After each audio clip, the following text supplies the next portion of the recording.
from this socialization school, because then you have to be an equal. But now it's much worse because now you have alternatives. So for Hungary, for example, they will now look towards diversifying their economics more. So when the Germans, for example, put the pressure on them that they need other partners so they can withstand the pressure. In other words, it's not seen as legitimate anymore. But I also hear from diplomats from China, India, that they're quite confused now by the Europeans because they still come and try to lecture them, even though the power distribution has shifted immensely. So it's yeah, I think, as you said, there's a need to rediscover diplomacy. I think, what probably Europe needs is a strong clash with reality.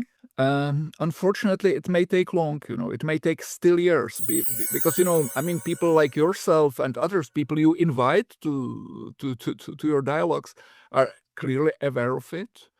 But the European leaders are still, in the playbook of being like those who are highly regarded by the rest of the world, who are listened to, who are expected to be the moral who are expected to be role models.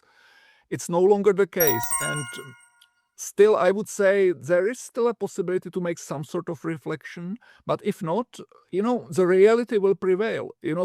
We do have historical examples because, especially in Central Europe or in China, these were the countries, Central Eastern Europe and China, who experienced in the second half of the 20th century very inhuman and brutal experiments, ideological experiments which were totally divorced from reality.